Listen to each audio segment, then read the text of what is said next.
இந்த சகாதேவன் அநேக வணக்கம் செய்தேன் அண்ணா. என்னுடைய பாதத்தை பணிந்தபடியா இந்த பரந்த உலகத்திலே நீ நீரோடு வாழ்ந்திருப்பாயப்பா. அண்ணா தம்பி சகாதேவா, வாழ்ந்திருக்கணும்னு ஒரு வார்த்தை சொன்னா இந்த வையகமே சொன்னது போல ஆகட்டும். அப்படி இருந்தாலும் இன்றைய தினத்திலே ஒரு வார்த்தை கேட்கலாம்னு ஆசைப்படுறேன். என்னிடத்துலயா? ஆமா ஆமா, என்னிடத்துல ஒரு வார்த்தை கேட்கறதுக்கு என்ன தயக்கம்?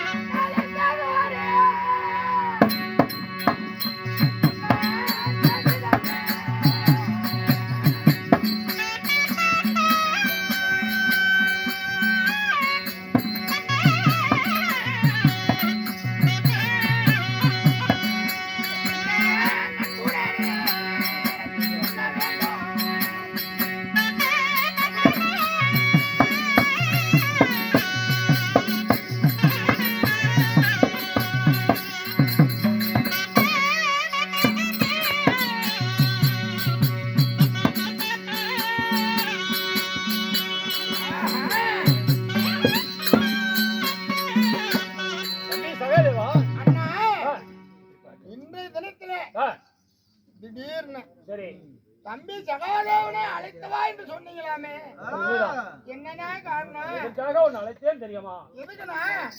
தம்பி சகாதேவா,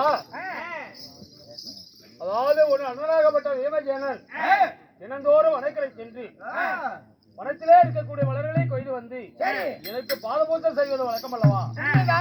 அதனால இன்று தினமும் மலரடிக்கு சென்றான். மலரடிக்கு செல்லும் பொழுது நான் என்ன சொல்லுவேன், தம்பி வீமசேனா, அதாவது வட திசை போ, தென் திசை போ, மேற்கு திசை போ, கிழக்கு திசை போக வேண்டாம் அப்பா அப்படின்னு சொல்லி இதோ வீமசேனத்திலே புத்தியது அது சொல்லி அனுப்பிச்சேன்.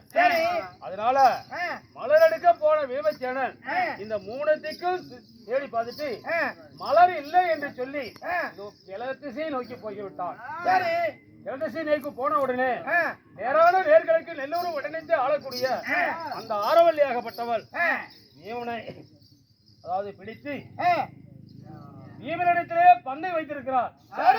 அந்த பந்தயத்திலே தோத்து இதோ கல்லறை செடியிலே அடைத்து விட்டார். அதனால வீமனாகப்பட்டவன் நம்ம மாமனாகப்பட்ட பரந்தவனை நினைக்க பரந்தவனுடைய அனுகிரகத்தினால் தப்பி வந்து விட்டான். சரி, அந்த ஆரவல்லியாக என்ன செய்திருக்கா? அங்கிருந்து நிகழ்வு வச்சிருக்கா. எப்படி தர்மநந்தனா, இதோ உன் தம்பியாகப்பட்ட வீமசேனன் என்னிடத்திலே பந்தயத்திலே தோற்று சிறையிலே அடைபட்டான். சிறையிலே அடைபட்டவன் தப்பித்து ஓடிவிட்டான். அவனை கொண்டாந்து ஒப்படைக்க வேண்டும். அப்படி ஒப்படைக்காத விட்டால் எனக்கு கப்பம் கட்ட வேண்டும். அப்படி கப்பல் கட்ட தவறினால் இதோ நேரான நேர்களுக்கு நெல்லூர் வட்டணத்தில இருந்து படையெடுத்து நான் இந்திரபுருஷம் வருவேன் என்று சொல்லி எனக்கு நிகழ அனுப்பிச்சிருக்கான். சரி, அதனால நம்ம என்னுடைய தம்பியாகப்பட்ட வீமசேனனோ 12,000 யானை பலம் படைத்தவன். அப்பேற்பட்ட வல்லாமசாமியே அந்த ஆரவல்லி இடத்துல அகப்பட்டு போயிட்டான். அதனால அந்த ஆரவல்லியினுடைய பந்தயத்தை ஜெயிக்க வேண்டும். நம்ம தம்பி உனக்கு அண்ணன், அவனை சிரமிக்க வேண்டும். அது யாரால ஆகும்? யாரு போனா அந்த ஆரவல்லியை சிரமிக்கலாம் அப்படி என்று சாஸ்திரத்தை கணிச்சு, அதாவது யாருக்கு பொருத்தம் இருக்கிறது பொருத்தம் பார்க்க வேண்டும். அப்படியா? அதனால உன்னை அதி சீக்கிரமாக உன்னை வரவழைத்தேன் இங்கே சபைக்கு. உண்மைதான்.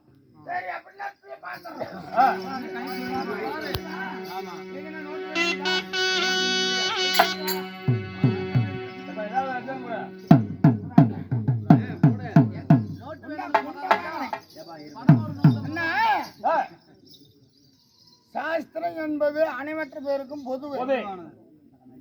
ஆகாயவாணி பூமாதேவி அனைவற்ற பேருக்கும் பொதுவு. பொது. கங்காதேவி இருக்கிற அவளும் அனைவற்ற பேருக்கும் பொதுவு. சரி. சூரியன் சந்திரன் இருக்கிறாரு அவரும் அனைவற்ற பேருக்கும் பொதுவு. என்ன எழுத்தரை கற்று எண்ணரை வாசித்தாலும் பெண் புத்தி பெண் புத்தி. அப்பேற்பட்ட பெண்கள் இடத்துல 10,000 கஜாந்திர பலம் அடைத்து 12,000 சிங்க பலம் அடைத்த வீமனே போய் தோர்வடைஞ்சிருக்கிறார். அதனால அவங்களும் இந்திரஜாலம் மந்திரஜாலம் மாயாஜாலம் கத்தவங்க. சரி. அவங்கள வெல்லணும்னா யாரால ஆகும்? தாரா புகழ் படைத்த தர்மராஜாவுக்கு தானே முன்ன பார்க்கணும். ஆமா. ஏன்னா நீ தானே முன்ன பாருங்க. எனக்கே பாரு. நீ பார்க்க முடியாதா? வேறு முடியாதுன்னு சொல்லிட்டாரு.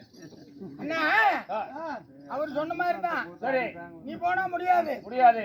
ஏன் முடியாது? என்ன காரணம்? முடியாதுன்னா ஒரு காரணம் வேணும். ஆமா. என்ன நீ ஒரு பாம்பா இருக்கிற. சரி. அவன் ஒரு கீரியா இருக்கிறான். பாம்புக்கும் கீரிக்கும் பகை. நீ போனா அங்கேயே துண்டு துண்டா நறுக்கி கரணம் போட்டுருவா. உன்னால முடியாது. முடியாது. அதனால அர்ஜுனன் போனா ஜெயிப்பானான்னு பார்த்தேன். அர்ஜுனன் ஒரு கரும்பா இருக்கிறான். சரி. அந்த ஆரவல்லி ஒரு மதம் கொண்ட ஏனையா இருக்கிறான். சரி. அல்ல அப்படி மென்னு கச்ச கச்ச கச்ச கச்சன்னு தின்னு போடுவான். அவனாலே ஆகாது. அர்ஜுனாலே ஆகாது. சரி. அதாவது நீர் அடித்து நீர் விளங்க போவதில்லை. இல்ல சாக்கடை தண்ணி அப்படின்னு சமுத்திர தள்ளியா விடுது கிடையாது. சித்தப்ப மக்க பெரிய மக்க ஒரு நாளைக்கு அடிப்படலாம் ஒரு நாளைக்கு கூடிக்கலாம்.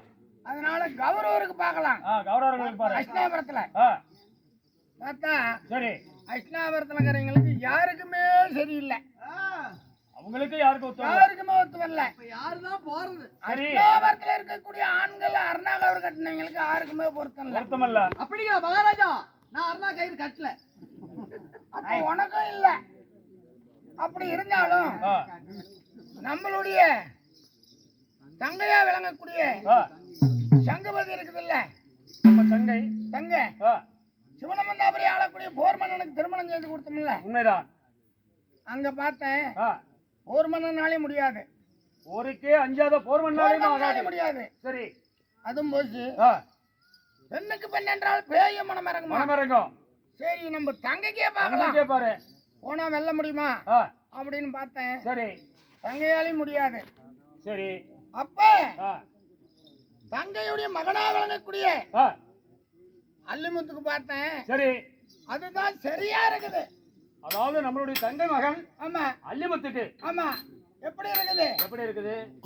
அல்லிமுத்து ஒரு கிரடனாகவும் சரி. அந்த ஆரவல்லி ஒரு கோழி குஞ்சியாகவும் இருக்கிறா. சரி. 5 சிறு வயதா இருந்தாலும் அல்லிமுத்து போகணும். ஆரவல்லி கோட்டை அழியணும் இருக்குது. சரி. அதனால இப்போது நம்ம என்ன செய்யணும் தெரியுமா? என்ன செய்யணும்? தங்கையை திருமணம் செய்து கொடுத்த நாள் முதலா அதுல இருந்து இதுவரைக்கும் நாம சிவனமந்தாபுரிக்கு போனதே கிடையாது. அதனால சிவனமந்தாபுரி போறதா இருந்தா அல்லிமுத்து செல்ல புதல்வனா வளர்த்துக்கிட்டு இருக்கிறாங்க. அதனால போர் மன்னன் காணகம் சென்றால் 6 மாதம். சரி. அரமண திருமணம் 6 மாதம். அப்படி இருக்கிறாரு. தாய்க்கு பிள்ளையும் துணையா இருக்கிறாங்க.